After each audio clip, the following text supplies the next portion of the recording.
"You're just not my type romantically," she explained after leading me on for 2 years, "so I became someone else's perfect type, got a better job in a new state, and never looked back." Now she's asking mutual friends about me while I introduce my girlfriend to my family. Hey folks, before we jump into the video, please consider subscribing and giving a thumbs up if you like seeing karma work faster than expected. Thank you. Let's dive in. 2 years of my life condensed into one brutal conversation at Muddy Waters, the coffee shop where Quinn and I had spent countless Saturday mornings talking about everything and nothing.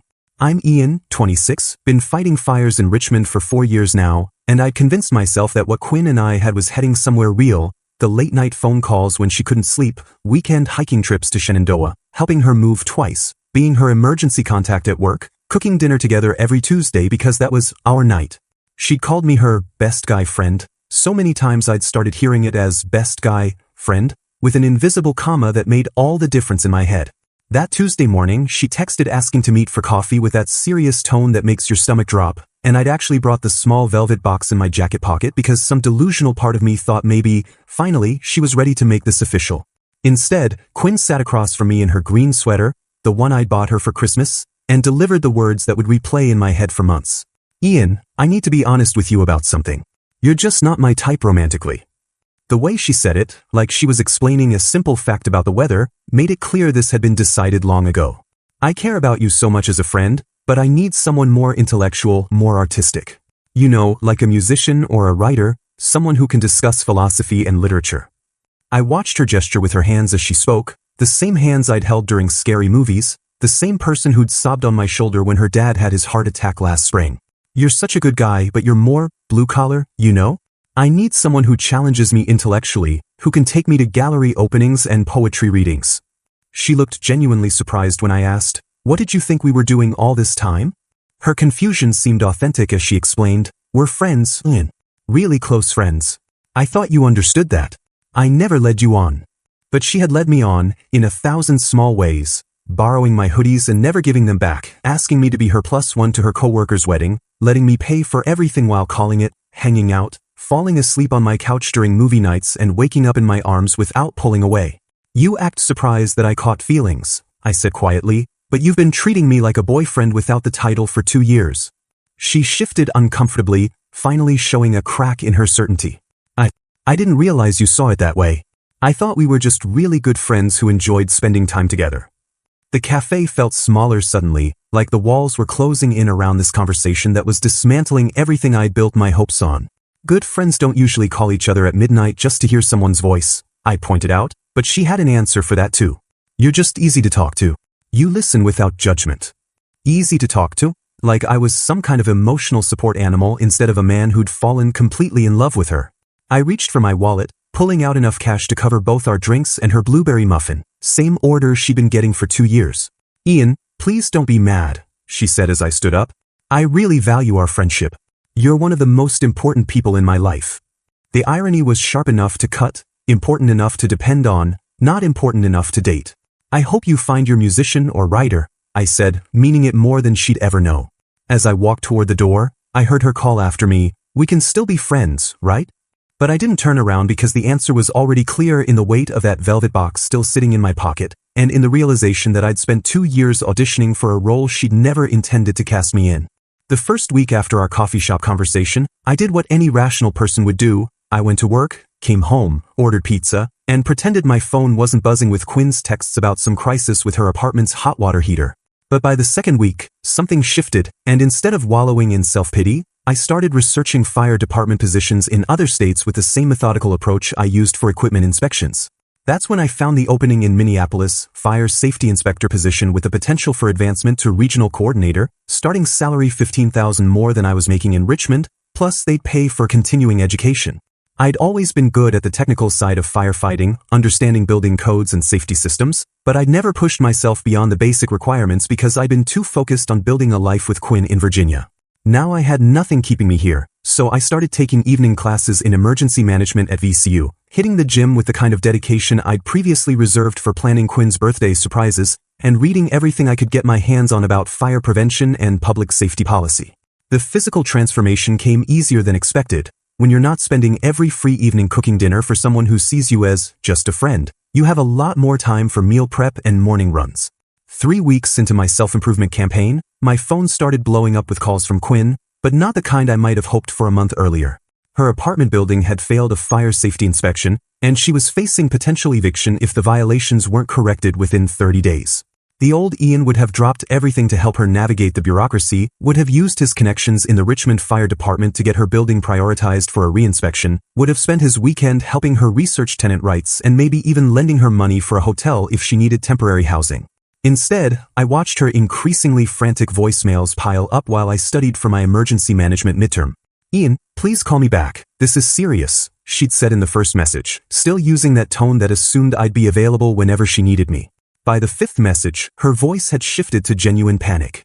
"I don't know what to do, and you're the only person I know who understands this stuff. Please, I really need your help." But I didn't call back because helping Quinn with her crisis would mean sliding back into that comfortable role of being her emergency contact, her problem solver, her best guy friend, who handled all the practical stuff while she waited for some artistic type to sweep her off her feet. I gave my captain at Station 19 my 2 weeks' notice, telling him about the Minneapolis opportunity and watching him try to talk me out of leaving such a solid position.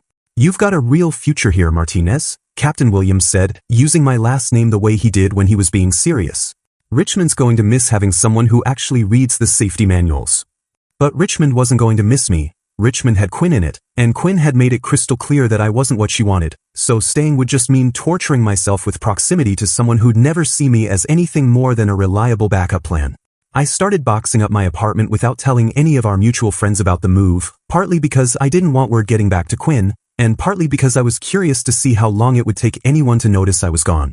The answer, as it turned out, would be longer than I expected, and by then I'd already become someone completely different. Minneapolis in October was everything Richmond wasn't: crisp air that didn't carry memories, tree-lined streets I'd never walked with someone who didn't want me, coffee shops where no one knew my order by heart. My new position as fire safety inspector came with an office downtown and the kind of responsibility I'd never had in Richmond, reviewing building plans for high-rises and coordinating with city planning on new construction projects. Within my first month, I was enrolled in night classes at the University of Minnesota working toward my bachelor's in emergency management, something I'd talked about doing for years but never prioritized when my evenings were reserved for Quinn's schedule. The physical transformation that had started in Richmond accelerated in Minnesota. Regular gym sessions, meal planning, a complete wardrobe overhaul that replaced my collection of firefighter t-shirts with button-downs and well-fitted jeans that actually looked intentional. But the real change was mental, the way I started seeing myself as someone with ambitions beyond waiting for Quinn to notice my potential. I joined a photography club at the university, started attending gallery openings in the warehouse district, signed up for wine tastings at local vineyards, all the intellectual and artistic activities Quinn had claimed I wasn't capable of enjoying. The irony wasn't lost on me that I was actually loving these experiences, not because they proved anything to Quinn, but because I'd never given myself permission to explore interests beyond firefighting and whatever Quinn wanted to do on weekends. My social media presence, which had previously consisted of the occasional fire truck photo and pictures of Quinn that I'd since deleted, transformed into a curated collection of Minneapolis adventures. Photos from the Walker Art Center, weekend trips to Duluth for lighthouse photography, wine and cheese nights with my emergency management study group, hiking shots from the North Shore that showed off the physique I'd been building. Every post was carefully chosen to project the image of someone living his best life, someone who'd moved on completely and was thriving in ways that had nothing to do with his past. 3 months into my Minneapolis life, I was checking Instagram when I noticed Quinn had viewed every single one of my recent stories, sometimes within minutes of me posting them. She'd started liking posts from 6 months ago, scrolling deep into my feed like she was looking for clues about when exactly I'd become this version of myself. That same week, I got texts from our mutual friends back in Richmond asking where I'd disappeared to. Apparently Quinn had been asking around about me with increasing frequency. "Dude, Quinn's been asking everyone if they've heard from you," my buddy Marcus texted. "She seems kind of worried. Said you're not responding to her messages." But I hadn't received any recent messages from Quinn, which meant she'd probably tried calling my old number or using social media platforms where I'd blocked her after the move. The idea that she was trying to reach me gave me a satisfaction I hadn't expected, not because I wanted her to suffer, but because it meant she was finally feeling my absence from her support system. My new life had a rhythm that didn't include being anyone's emergency contact or backup plan, morning workouts before heading to the office, evening classes 3 nights a week, weekend photography expeditions around the Twin Cities, and a growing circle of friends who knew me as Ian the fire safety inspector who was working on his degree, not Ian the guy who'd spent 2 years pining after someone who didn't want him. The version of myself I was becoming felt more authentic than anything I'd been in Richmond, like I'd finally stopped performing the role of someone worthy of Quinn's attention and started actually becoming someone worthy of my own respect. When holiday photos started appearing on social media from our old Richmond friend group, I noticed Quinn looked smaller somehow, less vibrant than the confident woman who delivered my romantic death sentence at Muddy Waters 6 months earlier. She was still beautiful, still surrounded by the same friends at the same bars, but something in her eyes looked like she was searching for something that wasn't there anymore, and I realized with crystal clarity that what she was looking for was the comfort of knowing I'd always be available when she needed me, a safety net she'd taken for granted until it disappeared. The community safety workshop at the Minneapolis Convention Center was supposed to be routine, presenting fire prevention strategies to property managers and social workers who dealt with at-risk housing. I was setting up my laptop when she walked in, camera bag slung over her shoulder, press badge hanging around her neck, and the kind of effortless confidence that made everyone in the room look twice. Avery Chin, freelance photographer covering the workshop for the city's community newsletter, approached my booth during the break with genuine curiosity about my work instead of the polite disinterest I usually got from people who saw fire safety as bureaucratic box checking. "Your presentation on smoke detector placement was fascinating," she said, and I could tell she actually meant it. I never realized how much science goes into something that seems so simple. "Mind if I get some shots of your demonstration setup?" Most people saw fire safety inspection as the boring side of emergency services, but Avery asked intelligent questions about thermal dynamics and building airflow patterns, treating my expertise like it was genuinely impressive instead of just a job requirement. When I mentioned I was working on my emergency management degree, her face lit up with the kind of respect I'd been craving for years. "That's incredible. You're literally saving lives through prevention. That's so much more impactful than just responding to emergencies after they happen." During our coffee conversation after the workshop, she told me about her photography work documenting urban development and community services, how she'd gotten into freelance work after leaving her corporate marketing job to pursue something more meaningful. "I love capturing people who are passionate about their work," she said, showing me photos on her camera of a neighborhood garden project and a literacy program for seniors. "There's something really attractive about someone who's dedicated to making their community safer." The word attractive hung in the air between us, and for the first time in months, I felt like someone was seeing me as a desirable man instead of a reliable friend. When she asked if I'd be interested in grabbing dinner sometime, not for a story but just because she'd enjoyed our conversation, I said yes without the hesitation that had become second nature after 2 years of reading between Quinn's lines. Our first real date was at a photography exhibition downtown, her suggestion, and I found myself genuinely engaged with the artwork instead of pretending to be interested to impress someone. "You have a good eye for composition," Avery said as we looked at a series of architectural photos. "Have you ever thought about combining your fire safety work with photography? Documenting building safety features could be really powerful." She saw connections I'd never considered, ways my professional knowledge could intersect with creative pursuits, treating my expertise as something valuable instead of something to overcome.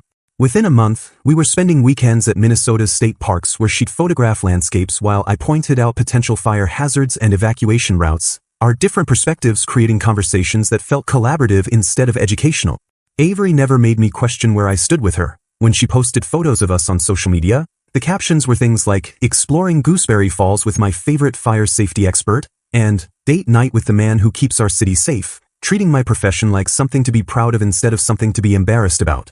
The contrast with Quinn was so stark it was almost comical. Here was a woman who embodied every quality Quinn claimed to want in a partner, artistic and intellectual and cultured, but she was completely attracted to my blue-collar expertise and competence.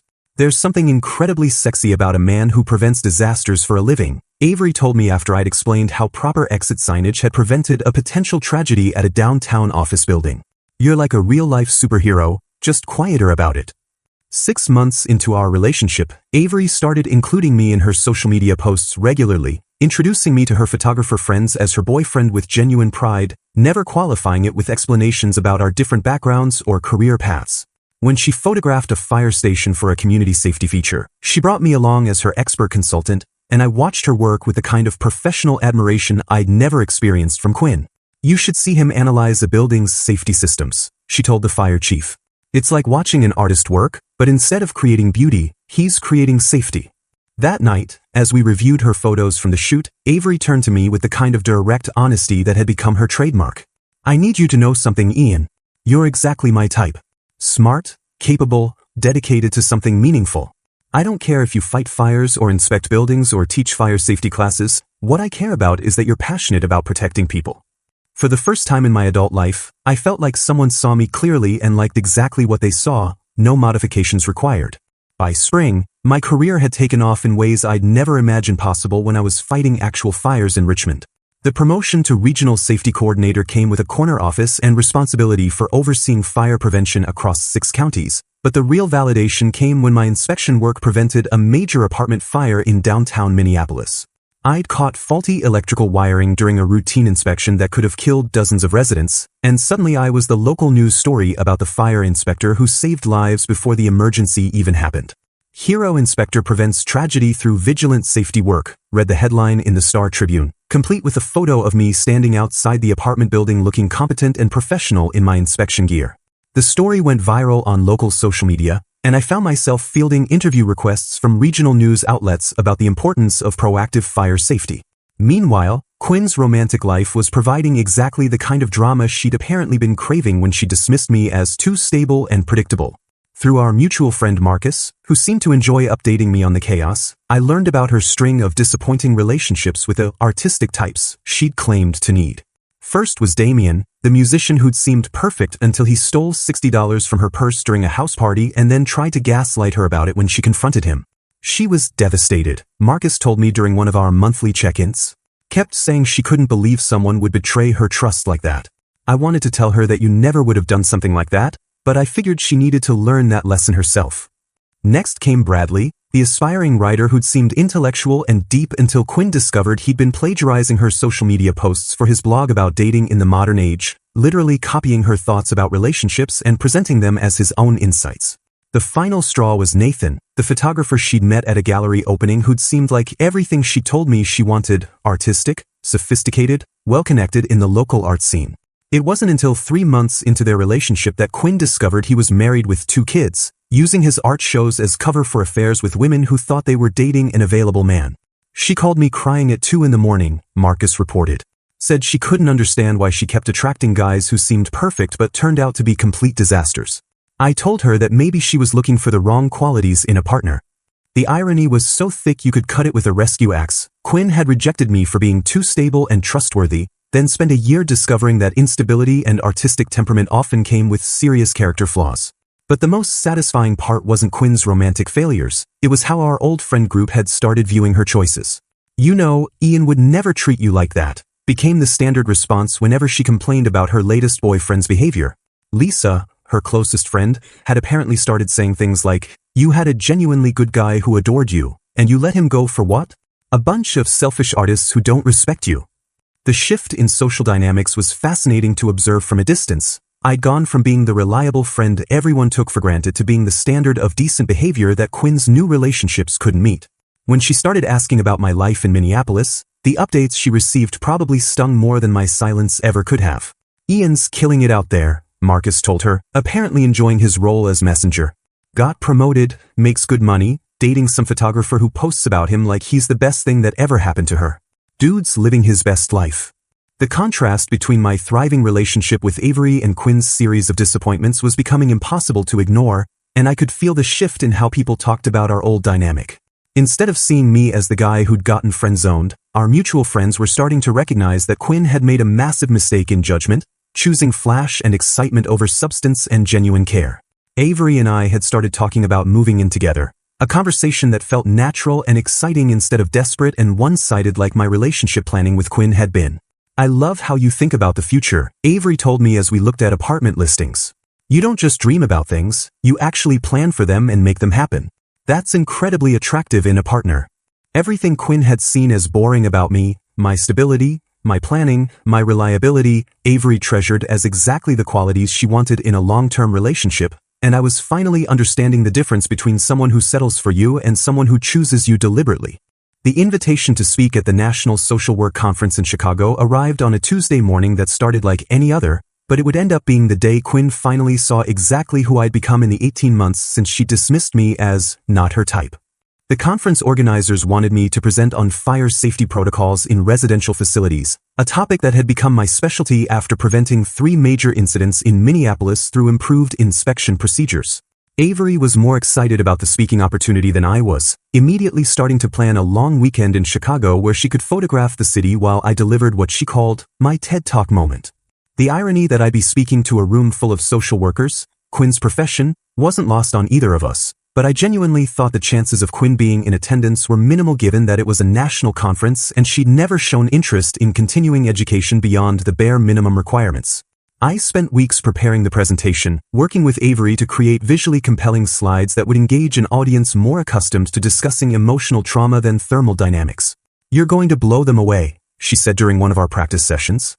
"They're expecting some boring safety lecture, but you're going to show them how prevention work actually saves the communities they serve. This is going to be amazing for your career." The morning of my presentation, I stood in the hotel bathroom adjusting my tie while Avery took photos of me looking more confident and professional than I'd ever felt in Richmond.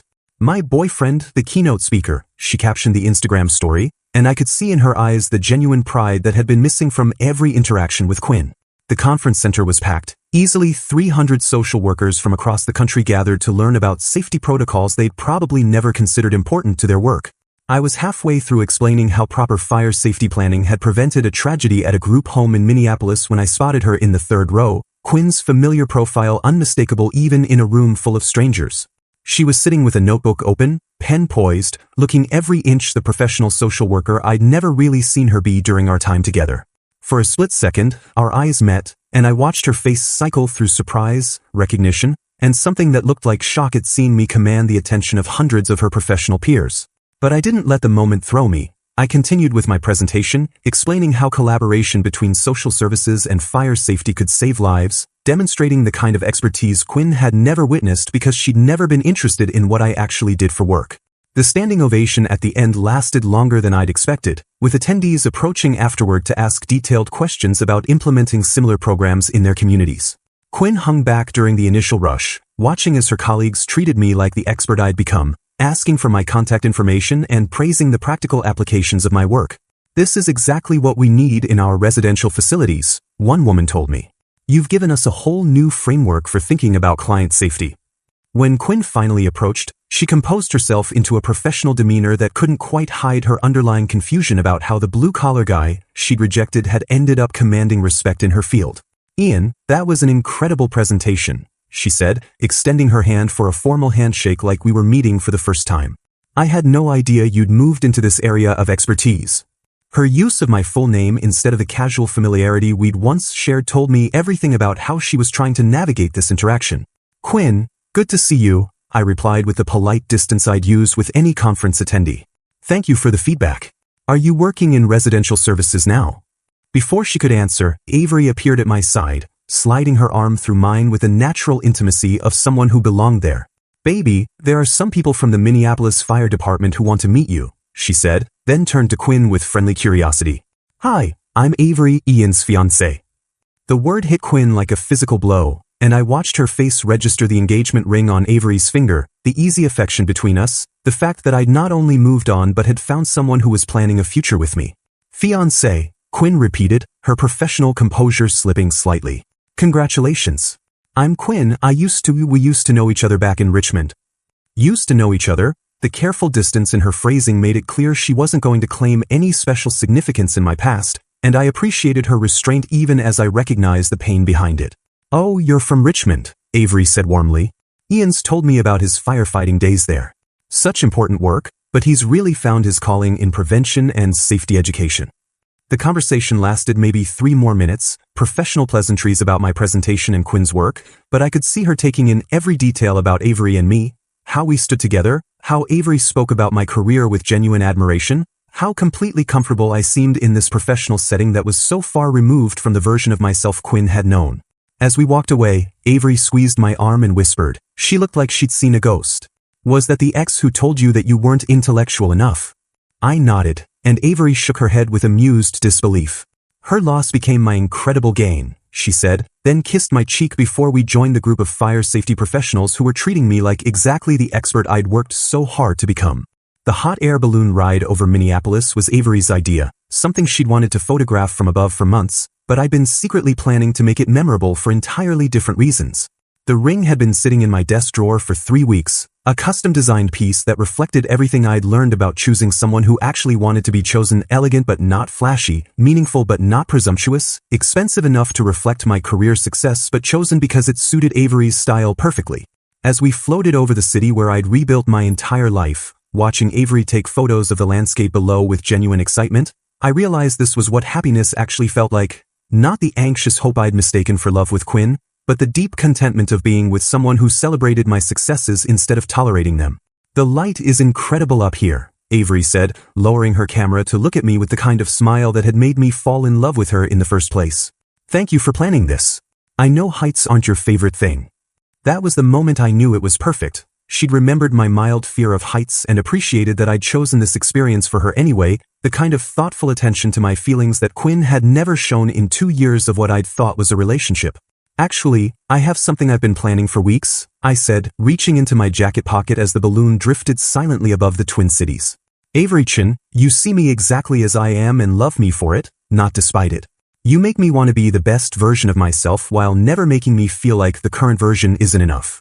Her camera was forgotten as she watched me drop to one knee in the basket. The city spread out below us like a promise of the future we were going to build together. "Will you marry me?" Her "yes" came with tears and laughter and the kind of kiss that would have been impossible in the cramped space if we hadn't been so focused on each other that physics seemed negotiable.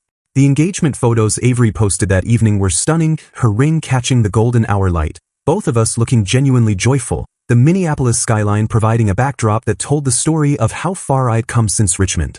"She said yes to forever with my favorite fire safety expert," read her caption, followed by a series of photos that captured our relationship perfectly, genuine affection, shared adventures, and the kind of mutual respect that made everything look effortless. Within hours, the congratulations were pouring in from our Minneapolis friends, my emergency management classmates, colleagues from the fire department, and eventually from people back in Richmond who'd found the post through mutual connections. Marcus was one of the first to comment, "Dude, you two are perfect together. So happy for you both," followed by dozens of responses from people who'd watched my transformation from heartbroken to thriving. But the most telling responses came from our old Richmond friend group, comments that revealed how completely the narrative about my relationship with Quinn had shifted in the 2 years since I'd left. "This is what you deserve, Ian, someone who sees how amazing you are," wrote Lisa, Quinn's former best friend. "Quinn's going to hate that she missed out on this," added another mutual friend, a comment that got more likes than I'd expected. The ring had cost more than Quinn's annual salary at the social work agency, funded by my promotion and the consulting work I'd picked up since becoming a recognized expert in fire safety education, but the real victory wasn't financial. It was the knowledge that I'd found someone who wanted to marry the man I'd become, not some theoretical version of myself that might be worthy of love someday. 3 days after our engagement announcement went viral in our social media circles, Marcus called with news that was satisfying in ways I hadn't expected. Quinn saw the engagement post. He reported with barely contained amusement. "She called Lisa crying, asking how you'd afforded such an expensive ring and when exactly you'd become successful enough to attract someone like Avery." The conversation had apparently devolved into Quinn questioning why none of their friends had told her about my career advancement, my speaking engagements, or my relationship with someone who treated me like a prize worth winning.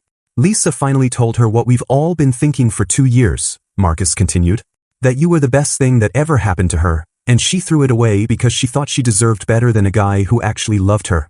But the ultimate vindication came a week later, when one of Avery's photographer friends showed her a screenshot from LinkedIn where Quinn had endorsed my fire safety expertise with a comment about having known Ian back when he was just starting his career in Richmond, "So proud to see how far he's come." The desperation of trying to claim credit for my success, to insert herself into my professional narrative as if she'd been supportive instead of dismissive, revealed everything about how completely she'd misunderstood what she'd lost. "Can you believe the audacity?" Avery asked, showing me the screenshot while we planned our engagement party guest list. "She rejected you for not being ambitious enough, and now she wants to take credit for your ambitions?" But I wasn't angry anymore, just grateful that Quinn's inability to see my potential had forced me to find someone who not only saw it but actively encouraged it to flourish. As I looked at our engagement photos on the mantle of the apartment Avery and I now shared, surrounded by the life we were building together in a city where I discovered who I could become when someone actually believed in me, I realized that Quinn had been right about one thing. I wasn't her type romantically. I was better than her type. I was the type of man who deserved to be chosen deliberately, loved enthusiastically, and celebrated constantly, And Avery had proven that every single day since the moment she'd walked into that community safety workshop and seen exactly what Quinn had been too short-sighted to recognize.